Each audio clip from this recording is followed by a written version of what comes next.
Hi friends, God of masses నటసింహం నందమూరి బాలకృష్ణ ఇటు సినిమాల్లోనూ అటు రాజకీయాల్లోనూ మంచి జోరు మీద ఉన్నారనమాట. అయితే బాలకృష్ణ ప్రజెంట్ బాబీ కోహ్లీ డైరెక్షన్ లో ఎన్బికే 109 మూవీలో నటిస్తున్నారు. ఈ చిత్రం తర్వాత బాలకృష్ణ నటించబోతున్న చిత్రం ఎన్బికే 110. ఈ మూవీకి డైరెక్టర్ వచ్చేసి బోయపాటి శ్రీను అన్నమాట.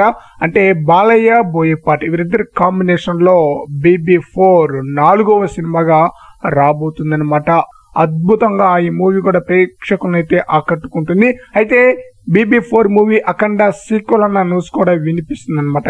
అఖండ మూవీ ఇండస్ట్రీ హిట్ గా నిలిచింది. అఖండ మూవీకి కొనసాగింపుగా సీక్వెల్ ఉంటుందని చెప్పేసి ఇటు బోయపాటి శ్రీను అటు బాలయ్య చెప్పడంతో అఖండ 2 మూవీని ఎప్పుడెప్పుడు చూడాలని చెప్పేసి ఎంతో ఆశతో ఎదురు చూస్తున్నారు మూవీ లవర్స్. అయితే అఖండ 2 మూవీ అప్డేట్ ఈ నెల 10వ తేదీన రాబోతుంది. బాలయ్య బర్త్డే సందర్భంగా, బాలకృష్ణ యొక్క బర్త్డే ఈ నెల 10వ తేదీన కాబట్టి బాలయ్య బర్త్డే సందర్భంగా ఎన్బికే 109 మూవీ నుండి అప్డేట్, అలాగే ఎన్బికే 110 మూవీ నుండి అప్డేట్ కూడా రాబోతుంది. ఈ 2 అప్డేట్లతో బాలయ్య ఫ్యాన్స్ మంచి హుషారులో ఉంటారనమాట. మరి చూద్దాం బాలయ్య బర్త్డే సందర్భంగా ఎలాంటి అప్డేట్ ఇస్తారో మూవీ లవర్స్ కి.